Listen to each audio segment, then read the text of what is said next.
Hello everyone, welcome to the Simple Spark YouTube channel. Get ready to continue our journey into the world of light. In this video, we are focusing entirely on refraction by spherical lenses. So let's start with the very basics. What exactly is a lens? As you can see, a lens is made from a transparent material, something light can pass through, like glass or clear plastic. This material is then carefully shaped with two surfaces. Now, the critical part is that at least one of these two surfaces must be spherical or curved. This curved shape is what gives the lens its unique ability to bend and focus light in a predictable way. A piece of flat glass like a window pane can't do this because it doesn't have the curvature. It's also important to note that lenses aren't always curved on both sides. While many are like the classic magnifying glasses, some have different design. As our second point mentions, it's also possible to have a lens where one surface is spherical and the other is completely flat or plane. This design known as plano-convex or plano-concave lens. It is very common and gives the lens different optical properties that are useful in specific applications.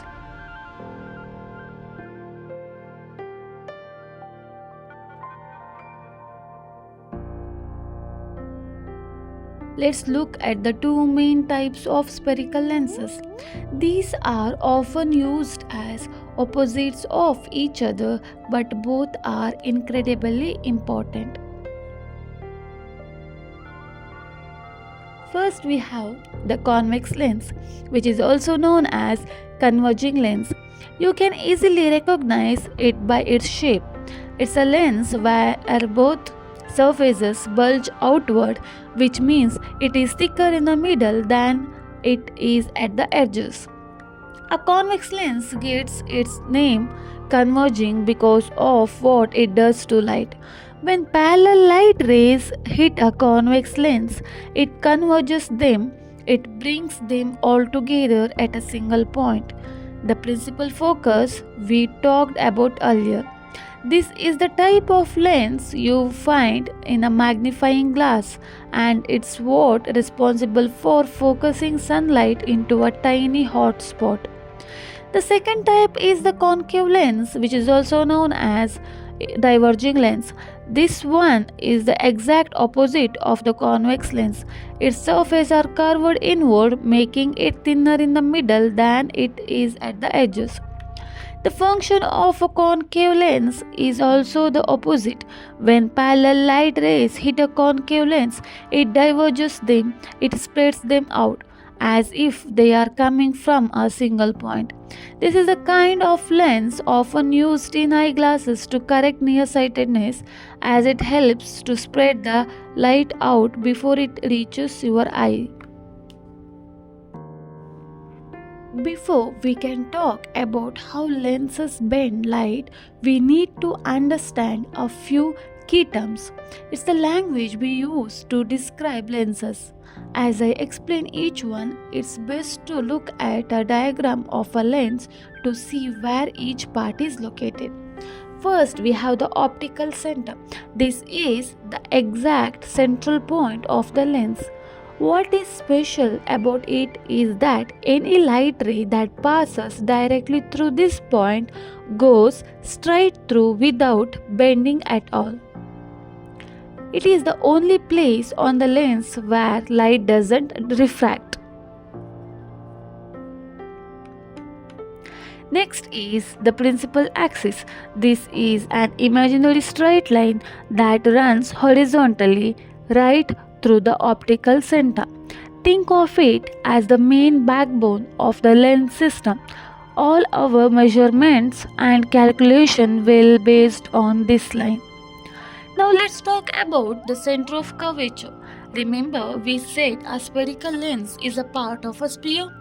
Well, The center of curvature, labeled as C1 and C2, is simply the center of those imaginary spheres that the two lens surfaces are a part of.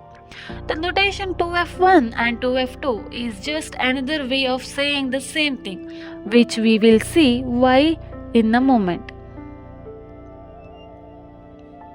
The radius of curvature is simply the distance from the optical center to one of those center of curvature is the radius of the imaginary sphere.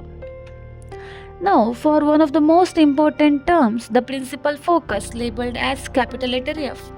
For a convex lens, this is the point on the principal axis where all parallel light rays like sunlight converge and meet after passing through the lens. For a concave lens, it is the point from which those parallel rays appear to diverge or spread out from. The focal length is the distance between the optical center and the principal focus.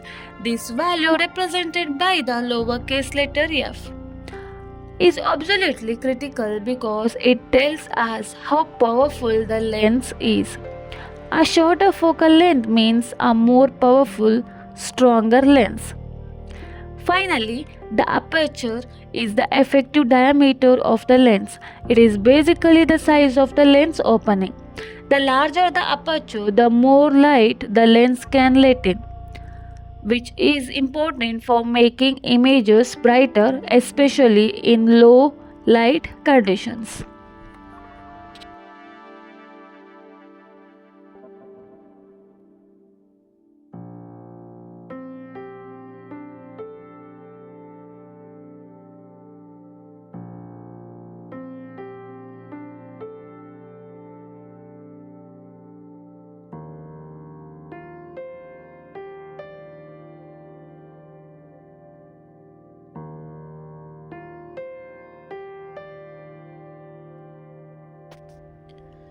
To truly understand how lenses form images, we need to learn a few simple rules for drawing what are called ray diagrams. These diagrams are like a map that shows us exactly where an image will appear. Luckily, there are only three simple rules to remember, and you only need to use two of them to find the image. Let's start with the rule number 1. This one says a ray of light that is parallel to the principal axis after passing through the lens will either go through the principal focus or appear to come from it.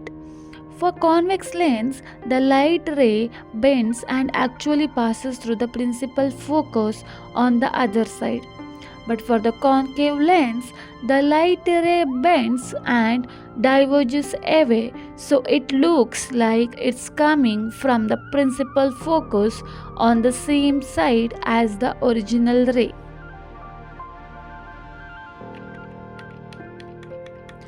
Now, for rule 2, which is basically the opposite of rule 1. A ray of light that passes through the principal focus after hitting the lens will become parallel to the principal axis. For a convex lens, a ray that starts by going through the principal focus emerges parallel. For a concave lens, a ray that is aimed toward the principal focus on the far side of the lens emerges parallel.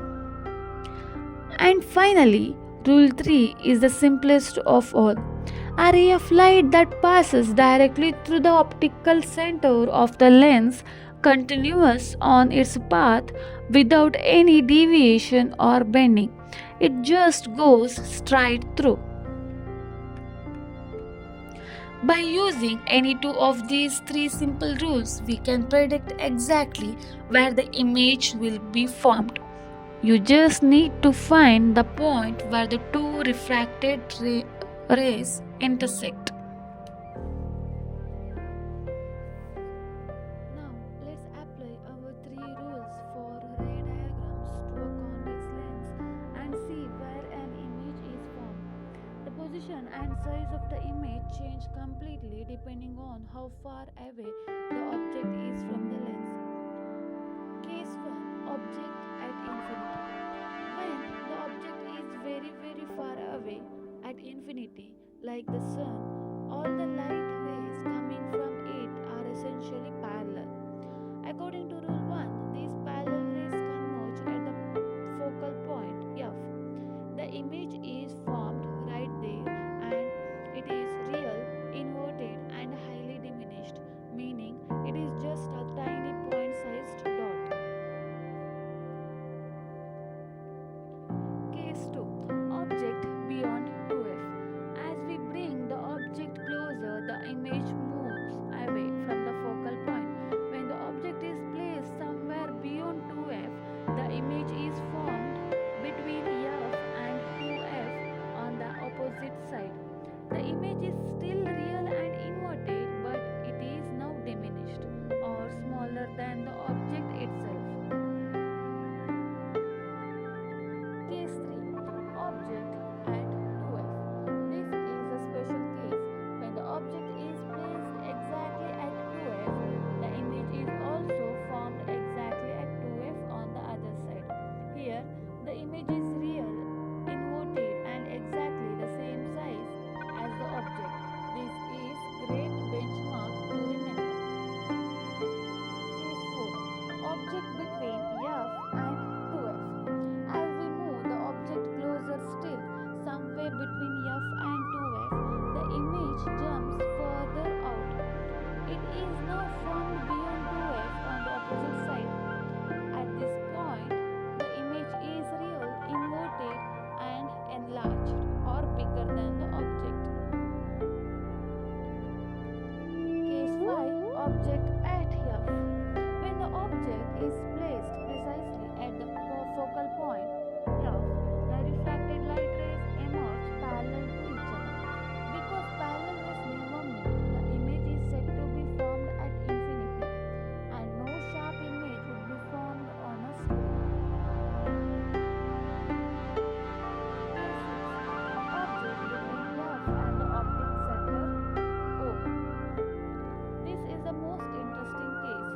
When the object is very close to the lens at a distance less than the focal length, the refracted rays diverge and never meet on the other side.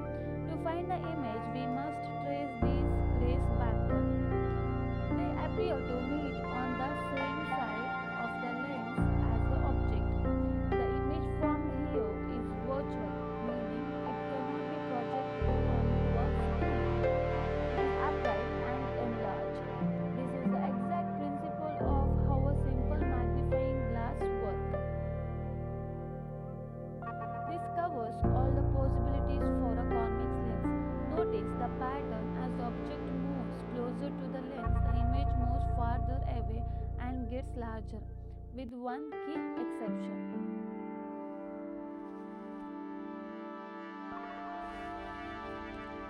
As you can see in this summary table, there is a clean pattern to how a convex lens forms images. As the object moves closer to the lens, the image behaves in a predictable way. First, the position of the image moves farther and the farther away from the lens. It starts at the focal point and ends up at infinity. Second, the size of the image grows bigger.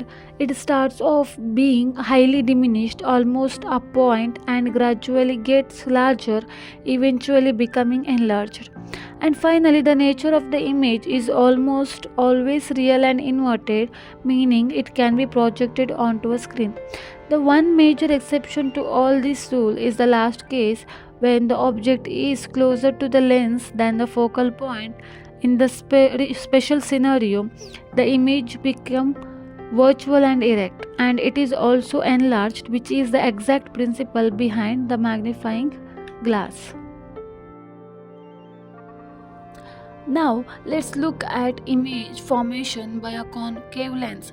This is much more straightforward because there are really only two cases to consider. Remember, a concave lens is a diverging lens, so it is always spreads light out. Case 1, object at infinity. When an object is at an infinity distance, the parallel light rays hit the concave lens and get spread out or diverged. The rays never actually meet, so to find the image, we must trace them backward. When we do this, they appear to come from the focal point on the same side as the object. The image formed is therefore virtual, upright, and highly diminished, just a tiny point sized image at the focal point.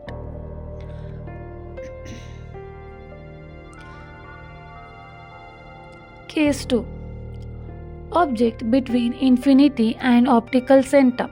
This is the most general case. No matter where you place the object between infinity and the lens optic center, the result is always the same. The diverging rays will, when traced backward, always appear to meet somewhere between the optical center and the focal point on the same side as the object. Because the rays never physically cross, the image is always virtual, erect, and diminished. It is always smaller than the actual object.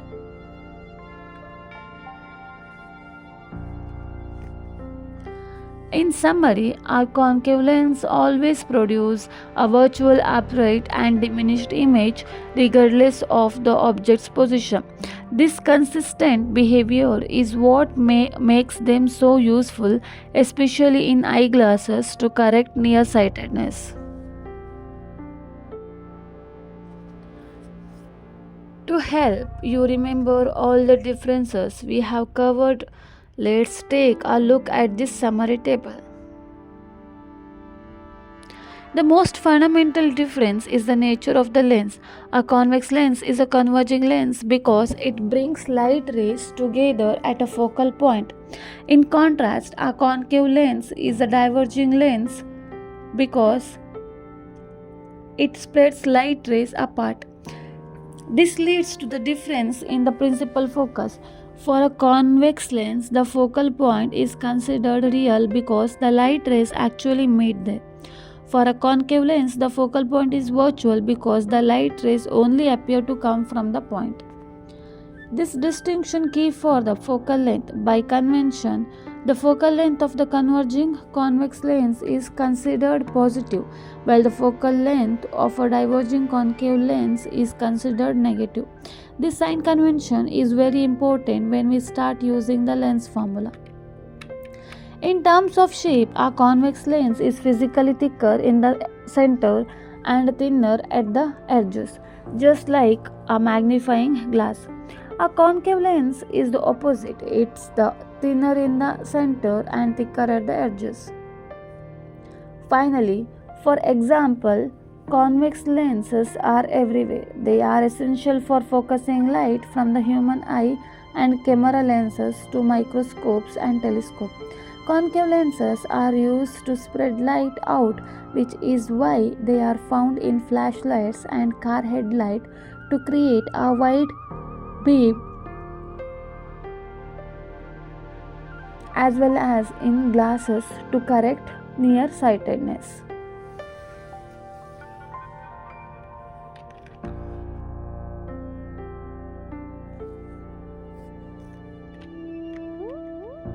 Now that we know how a convex lens works, let's explore its incredible range of application. They are absolutely essential in many technologies we use every day. Camera lenses. The human eye and camera lenses work in a very similar way. Both use convex lens to gather light and form a real inverted image of the world onto a light-sensitive surface, the retina in our eye, or the image sensor in a camera. The job of the lens is to precisely converge that light to form a sharp image.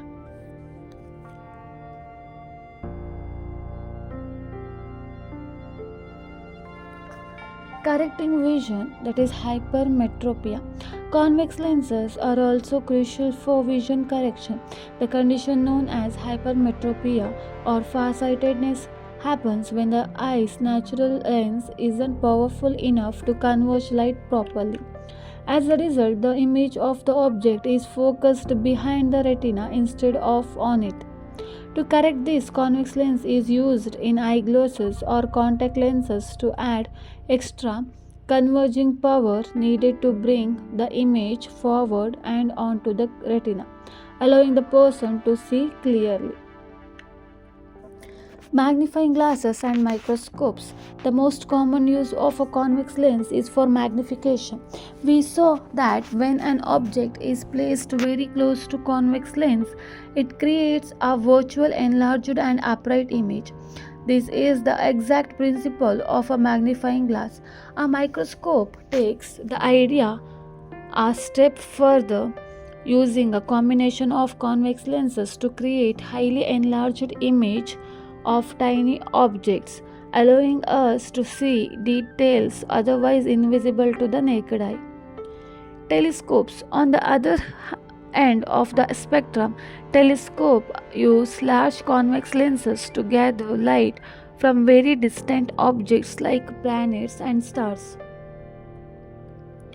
The lens then focuses this light to form a clear magnified image, allowing astronomers to see celestial bodies much more clearly.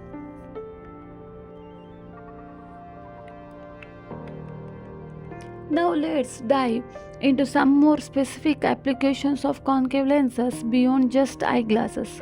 Because of their unique ability to diverge light, they are incredibly useful in more complex optical systems. First, let's talk about corrective eyewear.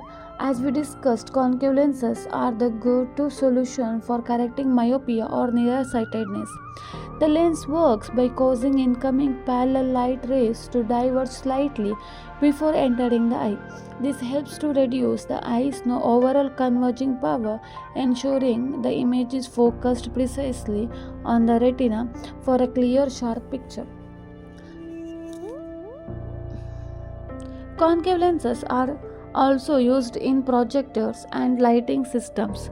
For example, in some projectors, a concave lens is used to spread out the light rays from the bright lamp.